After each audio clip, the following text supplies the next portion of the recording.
Yeah, welcome everybody to this drone regulation report discovery session. It's a first for today, and I'm very happy that you're interested in learning more about this regulation report and about general regulations.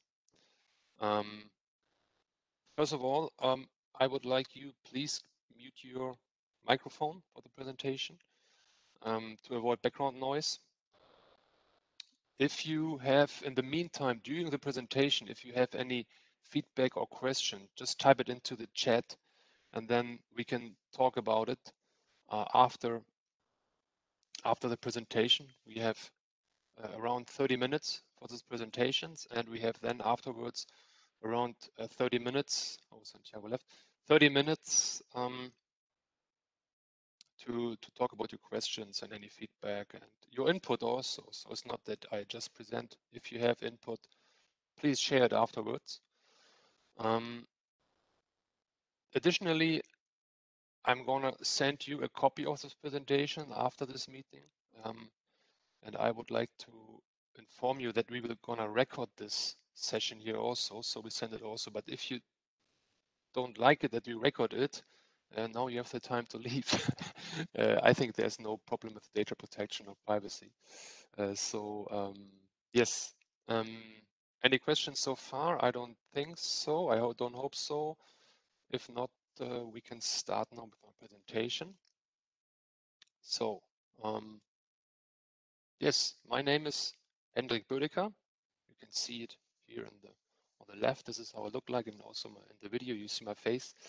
I'm the co-founder of Drone Industry Insights.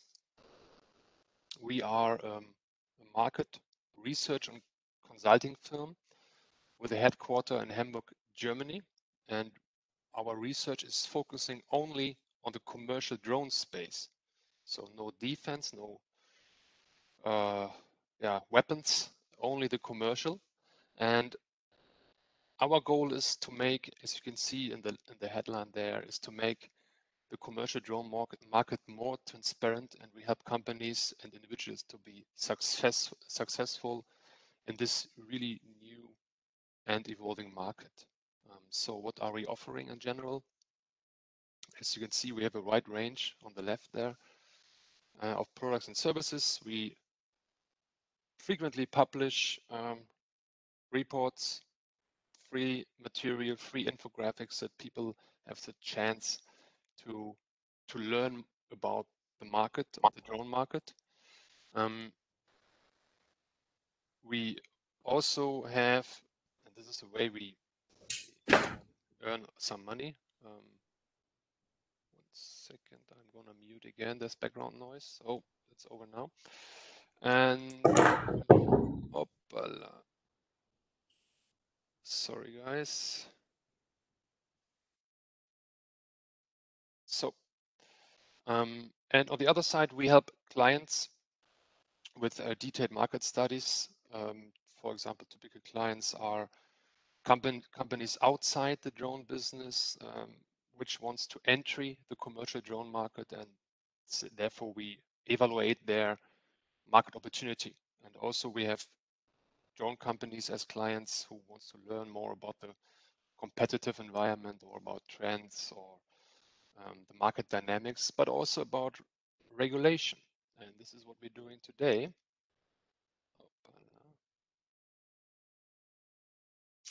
And therefore, I would like to highlight a few things in these sessions. I want to start with our research methodology, then so how we collect the information we put into this report. Then I want to walk you through general what are drone regulations. I want to talk about the structure.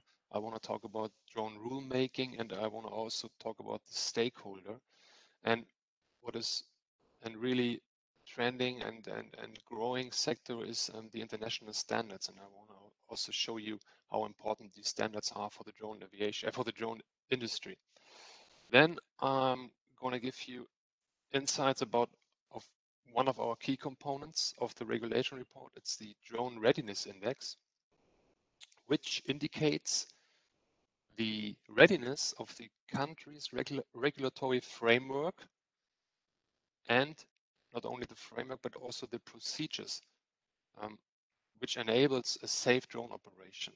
Then I show you also what are the top 3 countries and what are their big advantages compared to other countries. Then, in the context of regulations, the governments cannot only create rules, they actively must participate in developing the industry's capabilities. So we also show you how governments are acting currently in drone programs to improve and to help the industry. And finally, I show you some views of the drone industry. It's not our information we collect and aggregate. It's also, we asked around 700 people from the drone industry, what do they think about drone regulations? And finally, I show you some key trends which have impact on the drone regulation in the future. And then after that, we will have the chance to talk about your questions you have regarding this presentation. Yes, I start now. I want to use this. Where is it?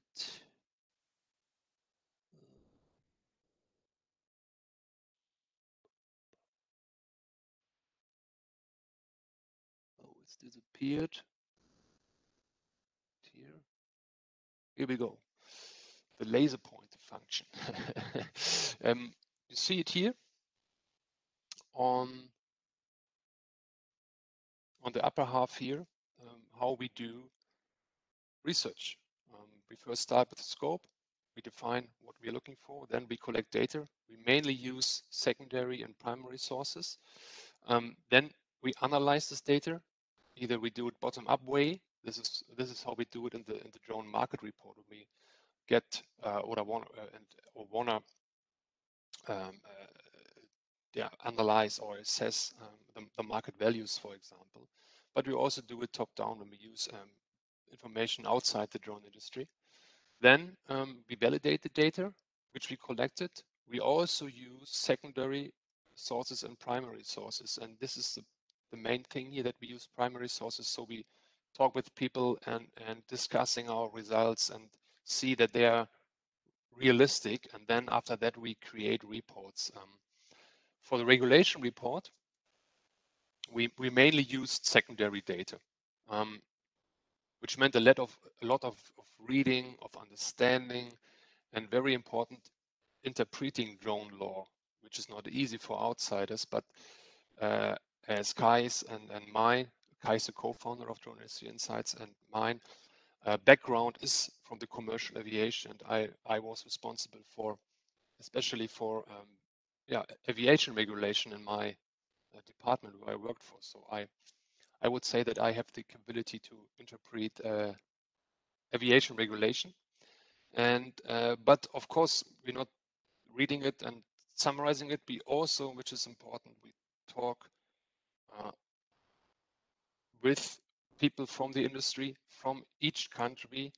We have highlighted here in this report what is the situation in this country regarding drone regulations. Yeah, this is the way we did it. Now I would like to show you what are drone regulations. Second, muting. Or is it over?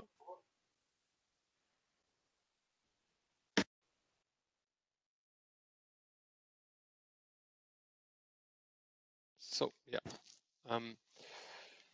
we can define drone regulation, or we define it as a categorization of 3 different types here on the horizontal view, with 3 different spatial dimensions, from global to national or local. And I'm starting in the middle here with the most important. It's the binding aviation law. The binding aviation law is mainly made, published, and controlled by the national aviation authorities, the NNAs, for example, the FAA or the Chinese CAAC, Australian CASA, German LBA, etc. These, as I explained, these are the responsible bodies who should be taken into account when you want to fly in the airspace with the drone. Then we have another dimension here, or another category. This is a non-binding aviation regulation. This is, for example, the ICAO and the EASA, who has the task or the responsibility to provide international standards, and it has a task or responsibility to mediate international concerns. And EASA is a little bit special, and also the European Union is special because this is the only in the binding aviation law section, the only body who has the responsibility for a whole region, for Europe and for the European Union. So the EASA is special. It's many people think that the EASA is making the rules. This is half true, because EASA is helping or is developing and advising the European Commission with drone regulations. So they make drafts, the EASA, and give it over to the European Commission, who has to sign the law, and then after that it's binding for the national aviation authorities. Then the third category, these are technical and operational standards. On the global view, we have ISO. We have on the regional view, we have ASD, STAN, and OROCAR. These are European standards. And we have national standard organization like PSTM, ANSI for the US, and also another example is DIN, Deutsche Industrienorm, for Germany. I use this one because I'm from Germany. And this part here is getting more and more important. I show you later why this part is getting more important. Important here is also to say that national standards here must not stay national. They can also be used everywhere in the world. For example, we have currently some parachute standards, and if a parachute standard is not existing in Europe, you can also use the American parachute system standard to manufacture parachutes. So it's not binding. It's always important where you operate. So this is much more important than where the standard is from. On the next slide,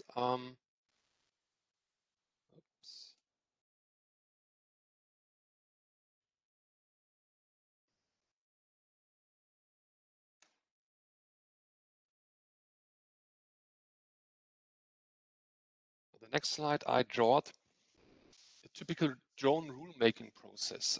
I have to say, this is not only drone rulemaking, this is general aviation rulemaking, general aviation rulemaking process.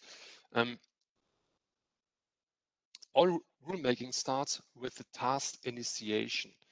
Task initiation means there is something happening, that there is a need to make drone rules or to make rules. And for example, a trigger for a task initiation is often a research program or an airspace or aviation initiative. For example, for the FAA Part 107, we had the FAA Modernization Act in 2012, and for the European regulation, the 2019/947, which is a European regulation for drone operation. It was a Riga Convention, I think it was in 2015, which enables that the EASA or the European Union, for example, started to draw drone regulation. Then after the task initiation, the drafting phase starts, and this drafting is done by rulemaking committees, which are consisting of stakeholders. I'm going to show you in the next slide. After that drafting, the phase starts with the highest conflict potential, I would say, because it's the public consultation phase, where all organizations, all other governmental bodies outside aviation, all associations, and also a private person have the right to comment on this draft. And I especially know it for the draft of the European drone regulation. There was, I don't know, there was so many comments on that, and it took yeah, a very long time to review all these comments, which is in the next phase, review and changes, where they incorporate all the comments, all the recommendations from the industry into a draft. After that review and after including or incorporating the changes, which is also done by the rulemaking committee, the draft of the regulation will be presented to the responsible body who has the right to make laws, so the legislation bodies. And this is called the phase of the publication of legislation. So we had FAA Part 107, for example, in 2016. We had in the European Union last year in 2019, where they published the final law. And after that, the adoption phase starts. So this is always combined with a timeline, so with some due dates. When is the drone law mandatory? In countries where you don't have regional and regional body, like in the European Union, the timeline is smaller.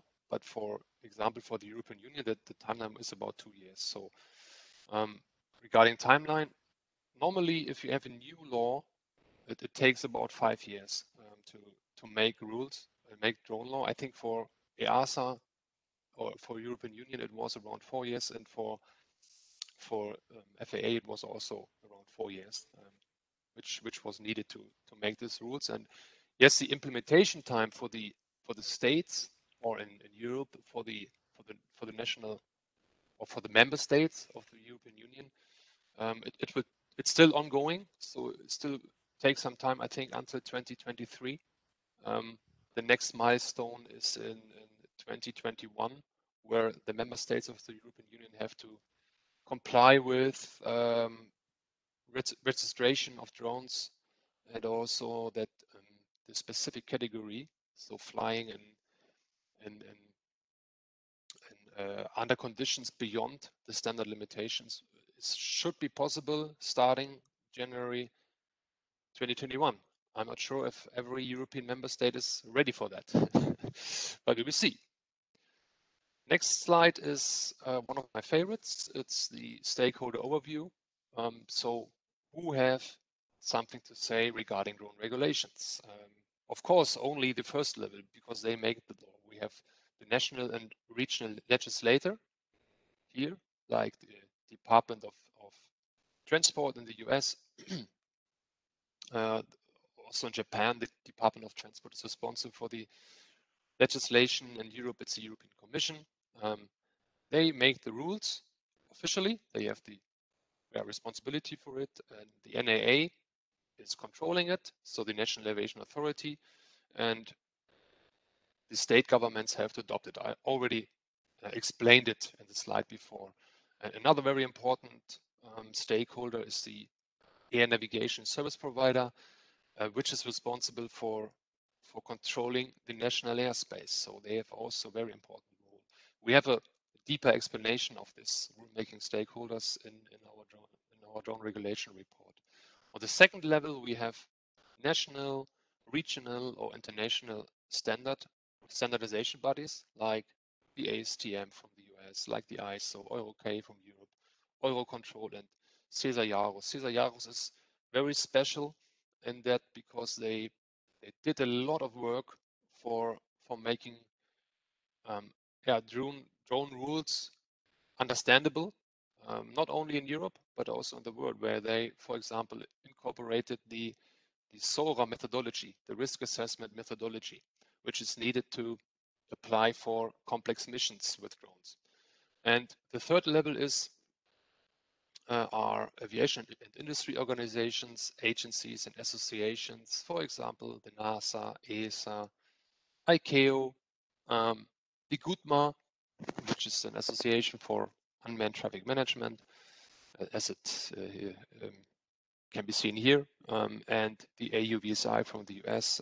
Also, we have JOIDA from Japan.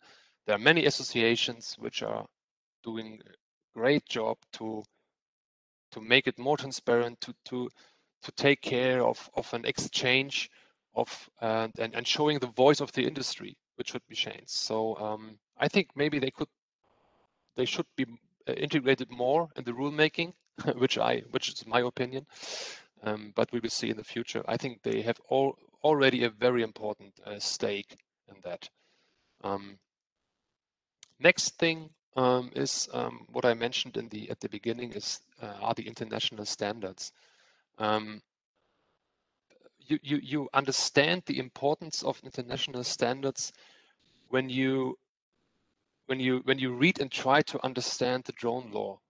If you read the drone law, the text, it's really what do they want from me? It's not really clear. So some years ago, for example, it was described in the aviation law that you can fly under visual line of sight and below 120 meter. And some years ago, getting some exemptions outside of the standard limitations by applying further technology or using procedures to helping to get this exemption was nearly impossible.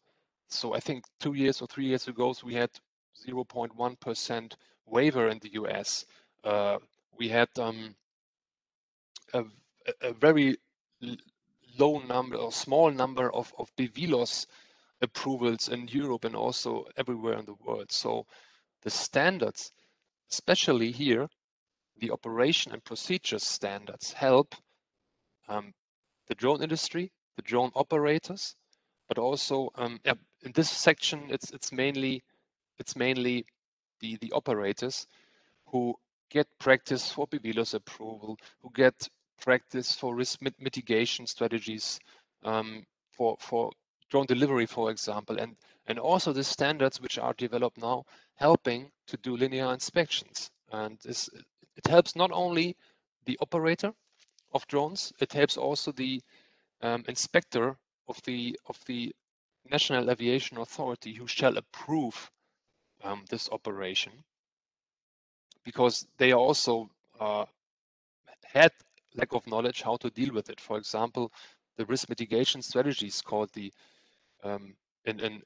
which we known as a SOAR, the Specific Operational Risk Assessment, was before it was like the Wild West, which procedures should be used. But since JAROS made this standard, many national aviation authorities included this standard into the drone law, which is a big improvement for everybody. And also the European Union included the SORA methodology into their specific category, which is should be possible starting next year in January.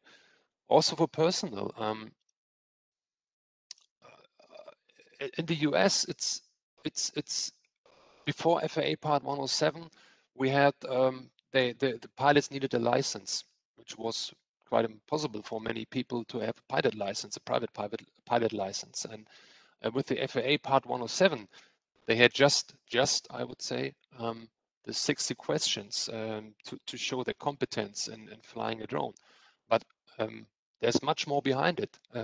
Personnel needs to be qualified according to their missions to keep the airspace safe and to keep the operations safe, because without knowledge, many drones will crash and will destroy the reputation of drones. So personnel is also a very important part. And a very new one is the airworthiness part. It's very important for the drone manufacturers, because which is also new, is if you fly complex missions like drone delivery or BVLOS, where you carry parts or things, you need additional hardware systems or equipment installed at the drone.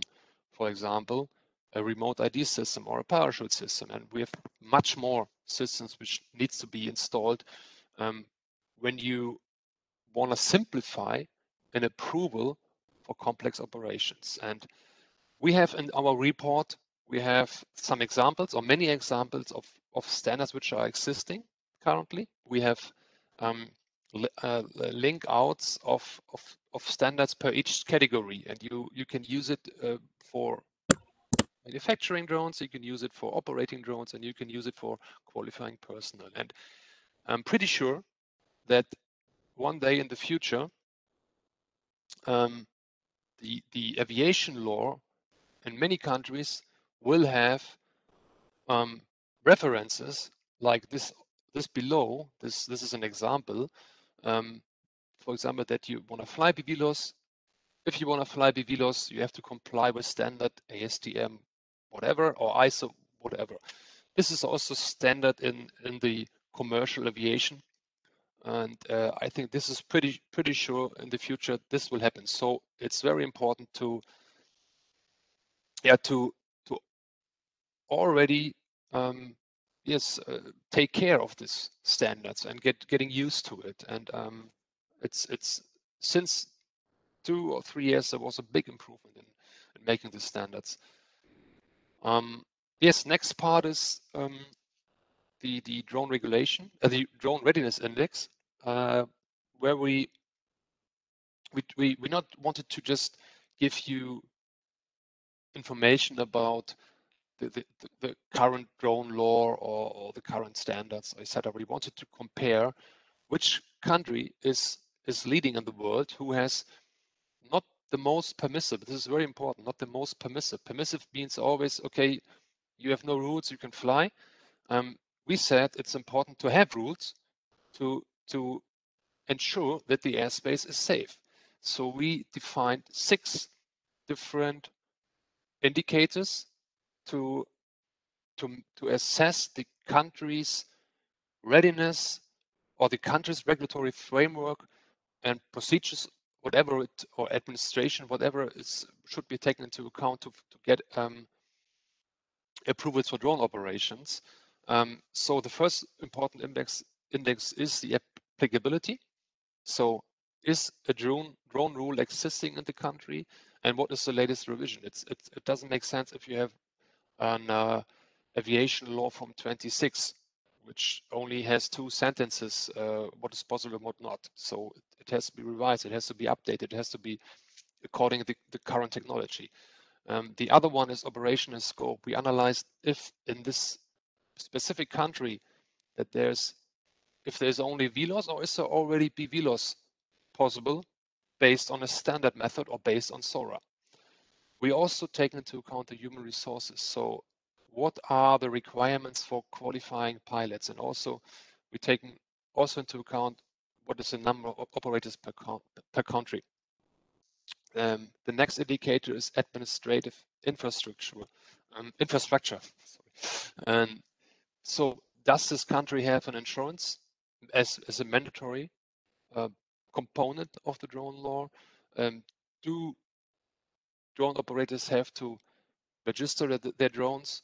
And how easy or permissive is the application of permission systems? Do you still have to write an analog letter or a hard copy letter to the authority and have waiting time 3 months, 4 months to get an answer for it? Or is it already everything digital? That has this country e-governance program so far? Oh, sorry. Next one is social acceptance. We thought that social acceptance like data protection, privacy is important, and it should be incorporated in the drone aviation law or in the drone law, because data protection and privacy is very important for operators to release them to fly and not getting problems with other third parties, like people complaining what you're doing there and then getting, I don't know, trouble with any lawyers who are complaining about lack of data protection and privacy. And the 6th one is the airspace integration. Is the national country is the national country or the country itself, do they still use the traditional system for integrating drones into the airspace, or do they already work in a modern UTM system, unmanned traffic management system?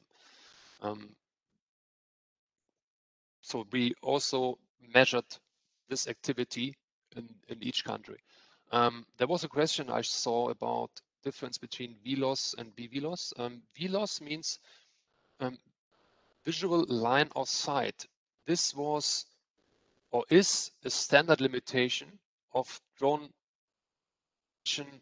regulation. So currently, everywhere in the world is when you want to fly a drone, you have to keep an eye on it. So it shall not you shall not fly the drone behind a house or behind a hill or something. You have to keep an eye on it. So it's called visual line of sight. And but the big potential for making drones much more efficient, much more successful is BVLOS. This means beyond visual line of sight. So normally operating drones beyond visual line of sight is not allowed in most of the countries of the world.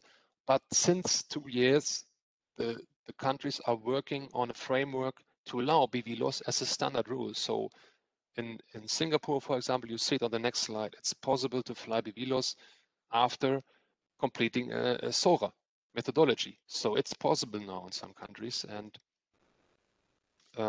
yes, you will see that in some years. Yeah, exactly. Thanks. They are also EVLOS, extended visual line of sight. There for that you need a visual observer as an additional support to extend the range of VLOS a little bit. But I think one day EVLOS will be not needed anymore. Then we just have VLOS or BVLOS, or we just have mission in the future. So it's everything about the procedure behind the application you make per mission. Yes, this is the summary of the Drone Readiness Index, the top 3. On the top is Singapore with 17.5 points, followed by Poland and the United Arab Emirates, which is not a surprise. We followed these countries for a long time, and we assessed it. And you see that Singapore made a huge jump from the 20s to the first, and also UAE made a jump by 4 ranks. Poland was new in this ranking because we thought Poland was a little bit under the radar, but they are very advanced in airspace. And I show you some highlights on the right, why these countries are more ready than others. For example, one highlight for Singapore is that you can operate BVLOS with the SORA as a standard application. So when you go on the website and you want to have a drone and want to fly BVLOS, you can use you find material to apply for a mission under BVLOS conditions. And the other strength is that they is the administrative infrastructure. It's very e-governments like. It's very ahead compared to others. For Poland, the highlights are human resources. So they take good qualification of pilots as one of the key components in the regulation, and also they are very advanced in airspace integration. They are very on a high level and partnered with an UTM system service provider, and which allows you to enter the airspace. So they have it public, they have it officially. And the other highlight is for UAE, United Arab Emirates, is they have the best administrations, everything e-governments. So you can apply online for that, and also the time is running. Also, social acceptance is very advanced in that. We also have all the 35 countries profiles in our drone regulation report. in-depth analysis of each country. So you will find it in the report. I want to jump a little bit, sorry guys, because the time is running and I want to have Q&As with you. We also have government programs in our regulation report. Since UTM is a big part or a very important part in UTM means unmanned traffic management is a very important part in many countries because the possibilities, capabilities of drones getting more on a high-end level, and the willingness of the industry to fly missions beyond visual line of sight or fly complex mission is increasing. And also at one day the airspace will have a kind of density that we need traffic controlled traffic management system for drones. So so UTM is the most important topic currently in many countries, and so they established programs to meet the demand for by using public and private partnerships, e-registration, and they enable test site and fields, especially in the field of UTM, what I said. And for example, we have for the FAA some very efficiently working programs like the LAANC, the UPP, IPP. We have few space initiators and programs in Europe and also in other countries like in China, Japan, etc. And we have an in-depth analysis of 6 leading national drone programs and 9 emerging governmental programs in the report. So you find a detailed description of each governmental programs, and which gives you a hint how to getting into it, what you need to do, and maybe you can participate in this program if you're interested. We also, what I mentioned, sorry, I'm running now, is that we talked, we had a survey in April or May with around 700 participants from the drone industry.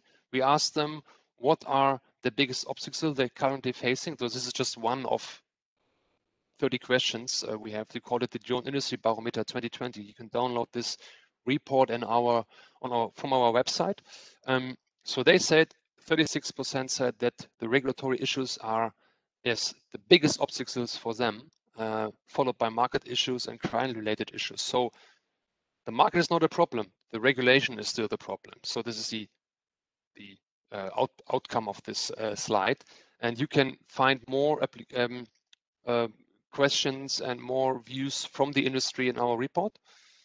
Last but not least, these are the key trends we followed, we think, in the future, which are not trends. Trends are more general and technology based, like 5G, blockchain, etc. But these are coming from the regulatory bodies, from the regulation side. So we see an introduction of remote ID and services, remote ID services and regulations. We see an increase in mandatory insurance.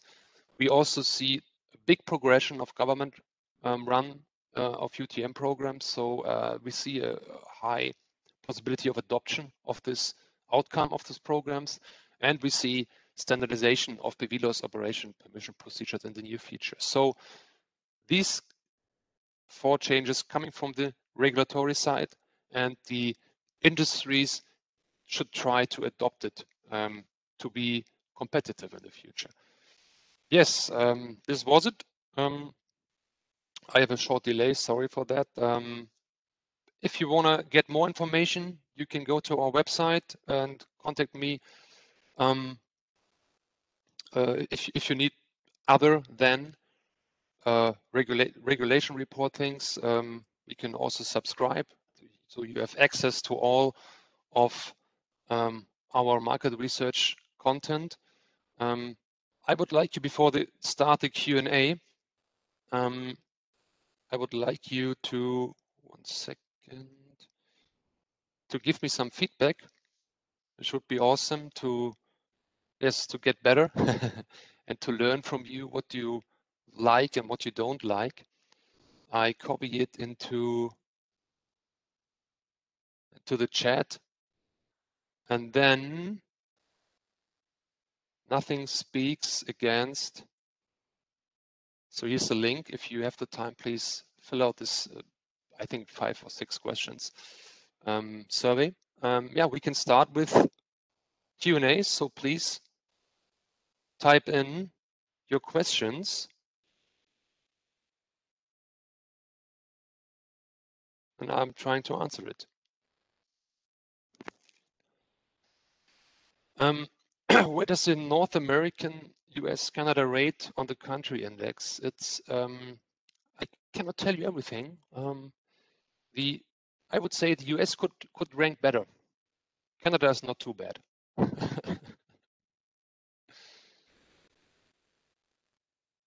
Do we have other questions? Did I?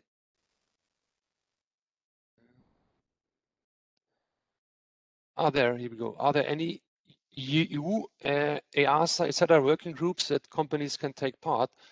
There are a lot of working groups. I think when you visit Cesar Yaros, when you visit Gutma is international. It's not only EU, EASA. You will find it. Just send me an email. I can give you some working groups ideas where you could participate. Just write me an email.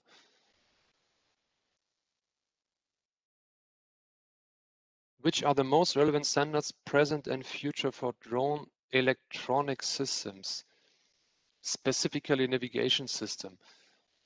From my point of view, I think that when you talk about electronic systems, I see that transponder, for example, when this is an electronic system, I would say yes. There are currently some standards for that existing, but they are not really drone related, they are generally related. So these are very important standards. The US is now currently drafting a remote ID system rule where they put a focus on new technologies. New technologies means 4G and 5G. So they say that they do not want to have transponder for the communication in the drone airspace because the commercial aviation or the commercial aircraft traffic management system is already so overloaded, and they want to avoid to use transponder. So, for example, ADS-B out. They want to use new technologies. So if you look at 4 or 5G, I don't know, but transmitter or whatever hardware you put on your drone, this is what you should look for regarding navigation. So, but if you send me a question, maybe we can do a little bit more in-depth analysis about it. And I hope this answers your questions. The next is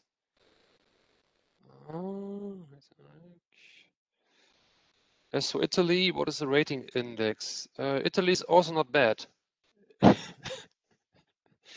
in this index.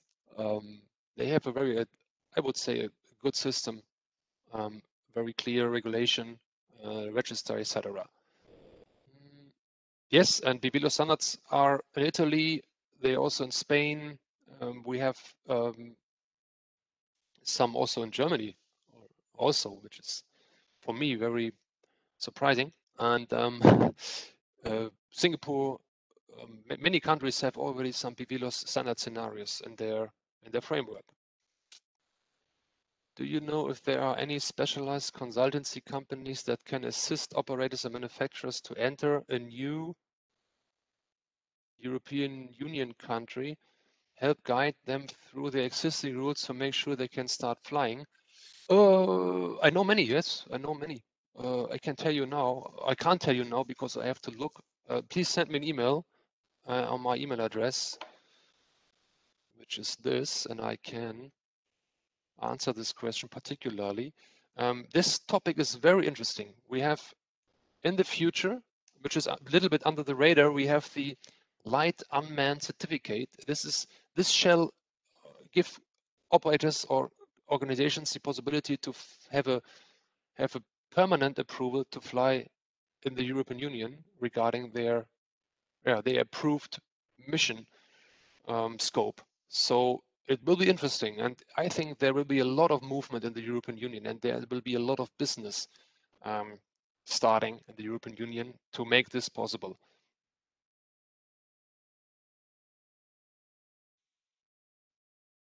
Where these BVLOS standard scenarios can be found, you found it on the website mainly of each national aviation authority. There should be all the guidelines to be found, how to apply. Yeah. Also, in our report, we have a link out to every authority where you find this, just as an info.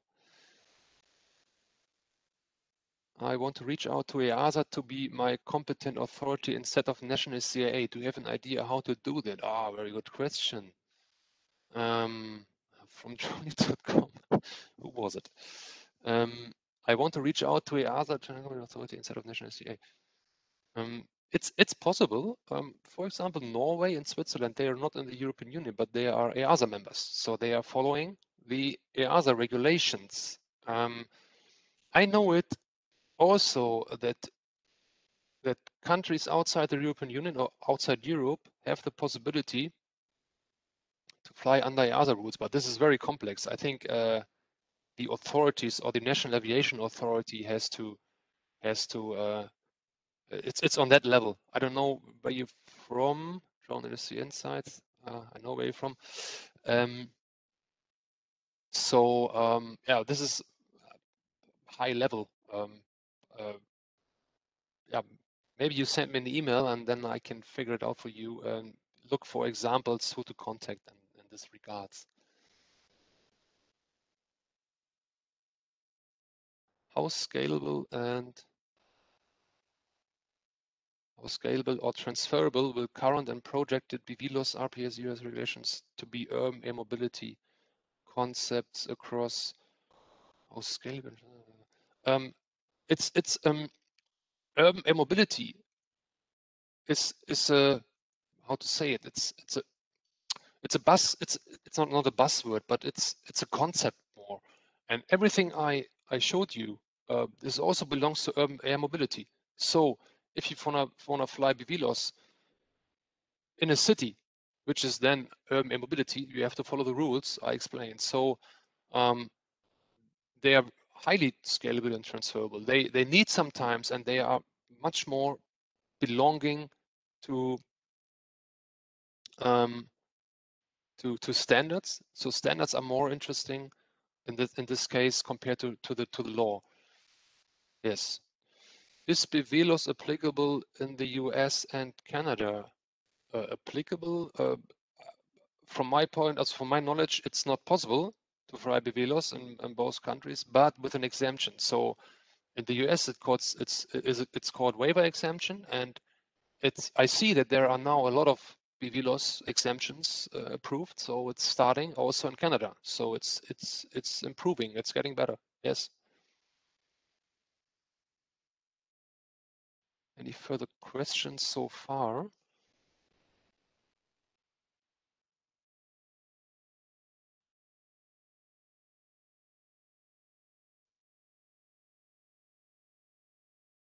Okay, if not, I'm going to close this meeting. As I mentioned, I will send you the presentation deck for all the participants.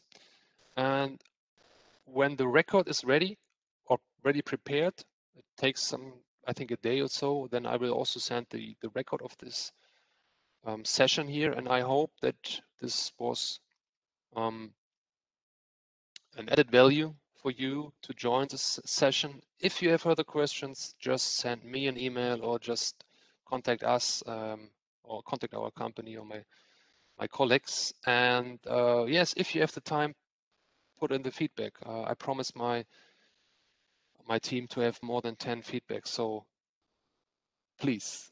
Okay, guys, then have a nice day or nice evening. I don't know where you're located, and hearing you soon. I'm closing the meeting now. Bye-bye. It was a pleasure.